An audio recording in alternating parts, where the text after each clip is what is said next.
Good day, my friends. Welcome to Chapter 6, Lesson 11, Dividing Decimals by Whole Numbers. Boys and girls, this is an example of learning for life. This is a new video that I'm making because I've learned a more efficient way to do long division with decimals using partial quotients. So in this video, I'm going to explain two methods. First of all, dividing a whole number into a dividend with decimals using long division. And then the second way, using partial quotients. I'm going to do two questions and I'm going to do them both each different way so you can determine and decide which way you like the best. So my first question up here, I'm giving it to you horizontally because in both ways, the first step is that you have to put your question in a box. So over on this side, I'm going to do long division. Over here, I'm going to do partial quotients, and I'll step out of the way so you can see that, so don't worry. So I have 35 and 2/10 divided by 5. 5 is my divisor, so it goes outside the box. 35 and 2/10 goes inside the box. Now, in long division, it's really important to include your decimal because the first thing you're going to do when you divide is that decimal is going to float up here on top of this line. That's where your quotient goes. So if you will remember, I've been nagging all through division that when you put your quotient up there, you have to put it in the correct place value. And I told you to trust me that someday you would understand. Today is the day. So now we divide as if there was nothing going on. Just a regular long division question. How many times does 5 go into 3? None, it does not. How many times does 5 go into 35? It goes in 7 times. So I put my 7 up here. Then I multiply. 7 times 5 is 35. I subtract. I check that 0 is less than 5. Then I bring down my 2. How many times does 5 go into 2? Don't forget, you have to keep going. 5 goes into 2 0 times. 0 times 5 is 0, and that leaves me with 2. Now, what do we do about that remainder?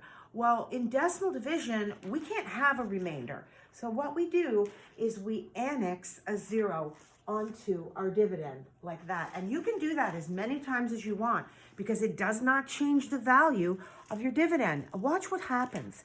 Now when I go to drop down that 0, oftentimes I will get a partial quotient that is divisible by my divisor. So how many times does 5 go into 20? It goes in 4 times.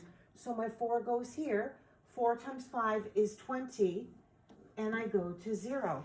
The goal of dividing with decimals is to get your dividend down to 0 because there's no remainder, not even in fraction form.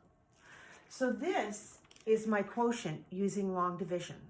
So let's attack that same question using partial quotients. And I'm just going to swing you around a little bit so you'll be able to see. There you go. Okay. So with partial quotients, right away, it's different. And here's how. For partial quotients, I ignore the decimal in my dividend and I set up my question in a box. So 5 going into 3, 5, 2. No decimal there. So that's kind of weird. Now, because I'm using partial quotients, I have my long tail, and I'm going to use my friendly numbers. So I know that 20 times 5 is 100. So I'm going to take 20, and that's my 100. And I'm going to subtract that out. That gives me 252. I can get another 100 out of there. 152. And I can still get another 100 out of there. Well, now I know 5 goes into 52 10 times. 10 times 5 is 50. But I've got this remainder of 2.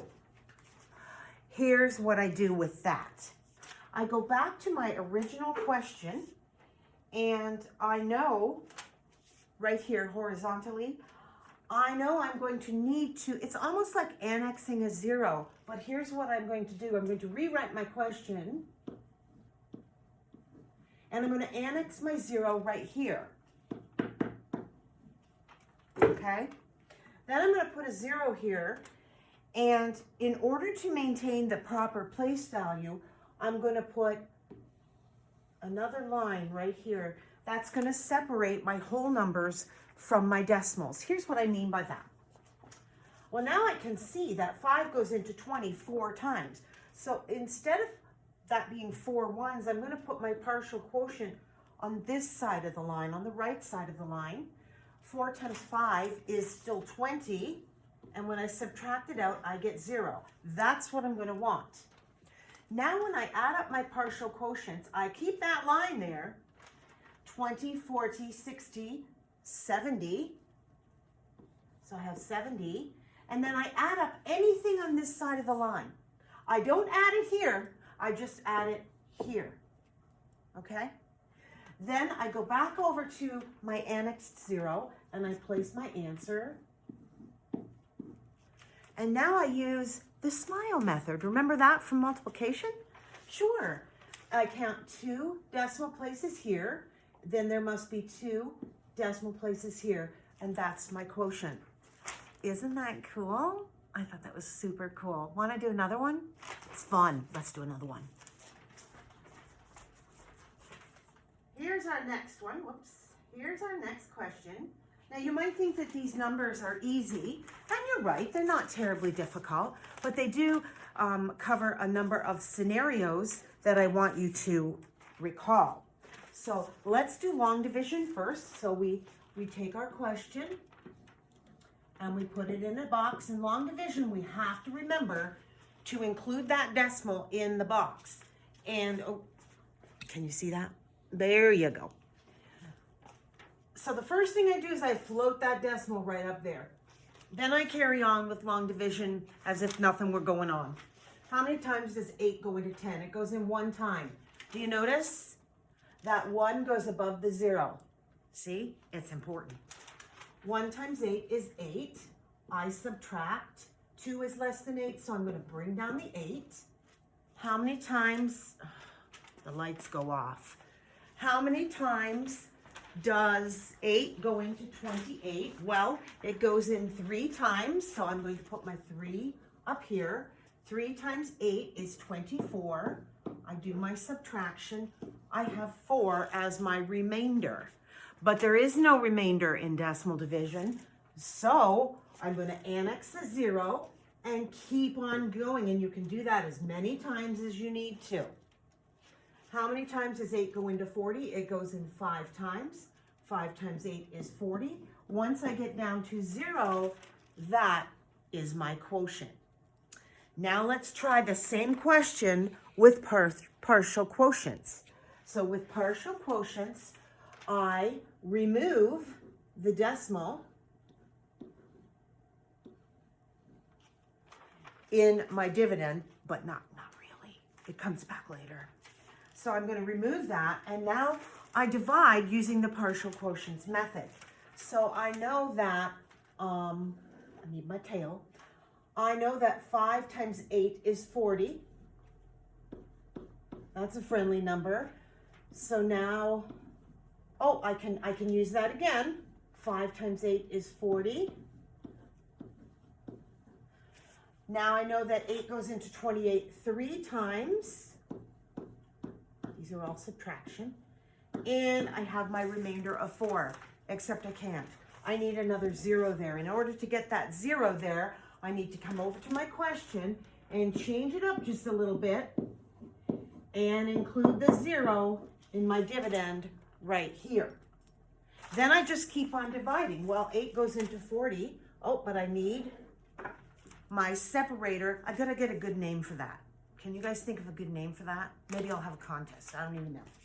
So 8 goes into 40 5 times, but it goes over here because I had to annex a 0. That gives me 40 and subtracts down to nothing.